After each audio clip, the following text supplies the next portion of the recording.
Hello everyone, आज है 12 मई और आज इस वीडियो में हम बात करेंगे विप्रो के बारे में। देखिए, विप्रो के शेयर में डेफिनेटली एक बहुत बड़ी गिरावट हमें देखने को मिली है और विप्रो के साथ साथ पूरे बाजार में गिरावट है। मार्केट अगर देखा जाए तो लगातार टूट रहा है। 16,000 का सपोर्ट की जो हम बात कर रहे थे निफ्टी की, वो भी टूट चुका है। अब वीडियो में डिस्कस करेंगे कि विप्रो में खरीदारी के मौके हैं कि नहीं, क्योंकि पहले लग रहा था कि जब भी गिरावट आती है खरीदारी के मौके बनेंगे वहां पर, लेकिन मार्केट की हालत इस कदर खराब हो रही है कि एक के बाद एक हमें बॉटम बनते हुए नजर आ रहे हैं, गिरावट की तरफ शेयर टूटता हुआ नजर आ रहा है। तो वीडियो में डिस्कस जरूर करेंगे, लेकिन उससे पहले अगर आपने अभी तक चैनल को सब्सक्राइब नहीं किया है तो प्लीज अभी इसे सब्सक्राइब कर लीजिए, क्योंकि आगे भी बहुत सारे वीडियोस हैं जो आपको काफी ज्यादा हेल्प करेंगे। तो जो विप्रो का शेयर है ये 475 के आसपास ट्रेड कर रहा है। हल्की सी तेजी आज जरूर आई है, लग रहा है कि चलो भैया थोड़ी सी राहत मिली जरूर है, लेकिन एक साल में ये लगातार टूटा ही है। 15-15.5% की गिरावट है। 560 रुपए से टूट कर नीचे देखो, टूट रहा था, लगा कि चलो थोड़ा बहुत संभल रहा है, वापस टूट गया। लगा कि चलो एक दिन थोड़ा संभल रहा है, वापस टूट गया, फिर थोड़ा संभलता नजर आया, फिर वापस टूट गया।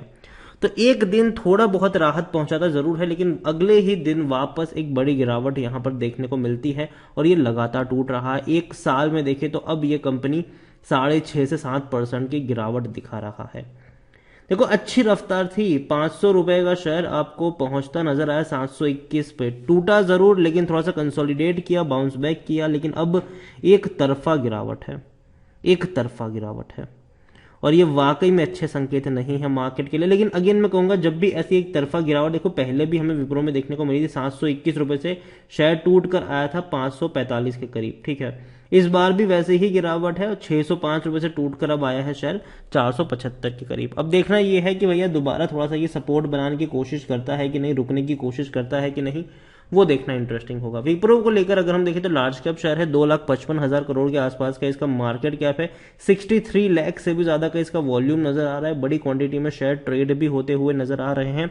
और देखो, कंपनी में अगर डेफिनेटली हम ये मानते हैं कि कंपनी के अगर आप देखो तो मार्जिन कम जरूर हो रहे हैं और रेजिग्नेशन एक बहुत बड़ी दिक्कत इनके लिए जरूर बन रही है, और जो स्किल्ड इंजीनियर है वो कहीं ना कहीं एक बड़ी प्रॉब्लम बनी हुई है हाल फिलहाल में कई सारी टेक कंपनियों को लेकर। और जिस तरीके से स्टार्टअप कल्चर जो आप देखो तो जिस तरीके से इमर्ज हो रहा है स्टार्टअप कल्चर, जिस तरीके से एंटरप्रेन्योरशिप इमर्ज हो रही है, तो डेफिनेटली कहीं ना कहीं इन कंपनियों के लिए जो कहते हैं ना कि भैया अच्छे एम्प्लॉयज जो कहते हैं भैया, वो मिलना कहीं ना कहीं थोड़ी सी दिक्कत जरूर आ रही है यहाँ पर। लेकिन देखो भैया, ऐसा है नहीं कि कंपनी को एम्प्लॉय ही नहीं मिलेंगे, अच्छे एम्प्लॉय ही नहीं मिले, ऐसा कभी भी नहीं होने वाला है, कभी भी नहीं होगा। ये लोग इंजीनियरिंग करके निकलेंगे भैया, जॉब ढूंढने जाएंगे, विप्रो, इन्फोसिस, टीसीएस देखेंगे भैया, जॉब ले लेंगे वो। ठीक है, अगर उनके पास स्किल्स वगैरह है तो। दिक्कत अभी स्किल से जो रिक्वायर्ड स्किल सेट है उसकी जरूर देखने को मिल रही है, और जो रेजिग्नेशन भी पड़ रहे हैं वो भी एक बहुत बड़ी दिक्कत अभी के लिए हर आईटी कंपनी फेस कर रही है हाल फिलहाल में। आप देखो, कंपनी के रेवेन्यू तो बढ़ ही रहे हैं, लेकिन प्रॉफिट भी अच्छे खासे इंक्रीज हो रहे हैं। 20,860 करोड़ का रेवेन्यू था मार्च क्वार्टर में, और 3,085 करोड़ से भी ज्यादा का रेवेन्यू। कंपनी का प्रॉफिट, सॉरी इनका प्रॉफिट, कंपनी का प्रॉफिट भी बढ़ रहा है, रेवेन्यू भी बढ़ रहा है, अच्छी बात है। कंपनी को लेकर अगर हम देखें, विप्रो को लेकर अगर हम देखें तो 19% लोग, according to money control user, लोग कह रहे हैं कि बेचो और भाग जाओ। बाकी हर कोई कह रहा है खरीदारी करो, खरीदारी करी है तो बने रहो।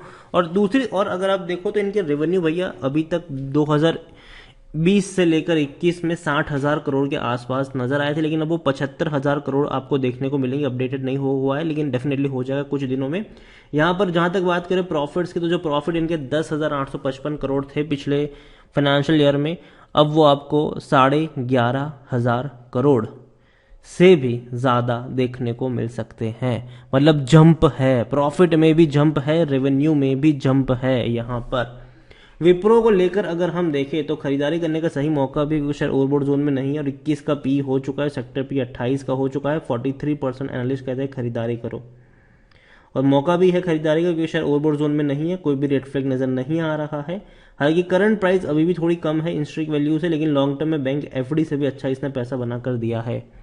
हम कई बार एग्जांपल्स देते हैं विप्रो का कि भैया विप्रो में आज से इतने साल पहले आपने इतना लगाया होता तो आज इसकी वैल्यू इतनी हो चुकी होती। और अगेन मैं कहूंगा विप्रो में ऐसा नहीं कि तेल खत्म हो चुका है, देखो ये टेम्पररी चीज है, इस कंपनी ने इसे पहले भी फेस करी है, ऐसा नहीं कि ये पहली बार ऐसा कुछ हो रहा है विप्रो में, पहली बार इतनी गिरावट आ रही है, ऐसा बिल्कुल भी नहीं है। इससे पहले भी इस तरह का फेस जो है ये कंपनी देख चुकी है और हर बार उससे बाहर भी आई है। आप देख सकते हैं यहाँ पर कि किस तरीके की हाइज बने थे साल 2000 में, किस तरीके की गिरावट आई थी, फिर तेजी हमें देखने को मिली 2007 से लेकर 2008 का पीरियड काफी खराब रहा था इनके लिए, लेकिन फिर से कंपनी ने बाउंस बैक किया, आगे भी बाउंस बैक करेगा ये।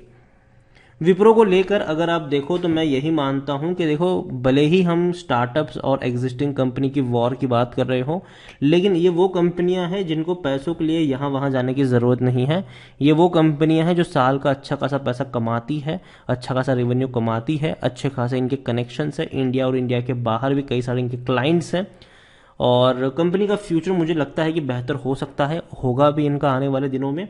और सिर्फ विप्रो ही नहीं, मुझे लगता है कि इन्फोसिस की बात करें या फिर एचसीएल की बात करें, दोनों में ही भयंकर गिरावट देखने को मिल रही है और दोनों में ही बड़े करेक्शन आपको देखने को मिले। पिछले एक महीने में 13% से भी ज़्यादा गिरावट इन्फोसिस में आई है, और एचसीएल टेक में भी अगर हम देखें तो एक महीने में 5.5 से 6% की गिरावट यहाँ पर भी हमें देखने को मिल चुकी है। लेकिन सबसे ज़्यादा गिरावट अगर आप देखो तो वो तो एक महीने में विप्रो में ही है, ये लगातार टूटा है, भयंकर तरीके से टूटा है।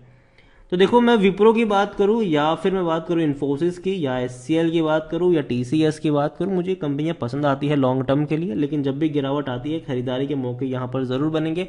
अब देखो होता क्या है कि मैंने पहले भी कहा था कि गिरावट आए तो नीचे खरीदारी के मौके बनेंगे, लेकिन साथ में ये भी कहा था मैंने कि धीरे धीरे क्वांटिटी को ऐड करना, खा सके तब जब मार्केट एक पैनिक मोड से गुजर रहा हो। किसी भी एक लेवल पर बहुत सारी क्वांटिटी मत खरीदना, धीरे धीरे ऐड करना, और लॉन्ग टर्म का जो आपका लुक है वो बना के रखिएगा यहाँ पर। मैं यही कहूंगा कि मुझे लॉन्ग टर्म के लिए भरोसा है इस कंपनी पर, शॉर्ट टर्म के लिए तो भैया काफ़ी उठापटक देखने को मिलेगी। अभी बाजार में वैसे भी जिस तरीके के माहौल है वो पैनिक वाला माहौल है, और जिस तरीके की आईटी कंपनी को लेकर न्यूज़ आ रही है वो उतनी ज़्यादा इंकरेजिंग तो नहीं है, लेकिन फिर भी चीज़ें जो है वो समय के साथ शॉर्ट आउट होती जाएगी। यहाँ पर डरने वाली बात कोई नज़र मुझे आती नहीं है। कंपनी अच्छा रेवेन्यू कर रही है, प्रॉफिट कर रही है, कंपनी के अच्छे खासे कनेक्शन है, कंपनी के पास अच्छे खासे प्रोजेक्ट है, और आने वाले समय में और बड़े प्रोजेक्ट इनको मिल सकते हैं, मिलेंगे भी। तो यही कहूंगा विप्रो को लेकर कि हाँ, शेयर में भयंकर गिरावट आई है, 721 रुपये से टूटकर अब ये 475 के आसपास आ चुका है। मैंने पहले भी कहा था कि हर गिरावट में नीचे की लेवल पर धीरे धीरे एवरेज करने के मौके बनेंगे, और अभी भी ऐसा नहीं है कि बॉटम बन चुका है। देखो काफी लोग कहते हैं कि अब क्या मैं अभी खरीद लूं, क्या बॉटम बन चुका है? देखो ये आपको कोई नहीं बताएगा कि बॉटम बन चुका है कि नहीं, ठीक है। तो आप यहाँ पर क्या कर सकते हैं कि किसी भी अपॉर्चुनिटी को आप मिस ना कर दें, इसलिए आप धीरे धीरे ऐड करके चल सकते हैं लॉन्ग टर्म के लिए। थोड़ी सी गिरावट है, थोड़ी क्वांटिटी ऐड करो, वेट करो, गिरावट है और क्वांटिटी ऐड करो, इस तरीके से आप प्ले कर सकते हो, और उन्हीं कंपनी में करिए जो फंडामेंटली स्ट्रांग है, जिन पर आप लॉन्ग टर्म के लिए भरोसा कर सकते हैं।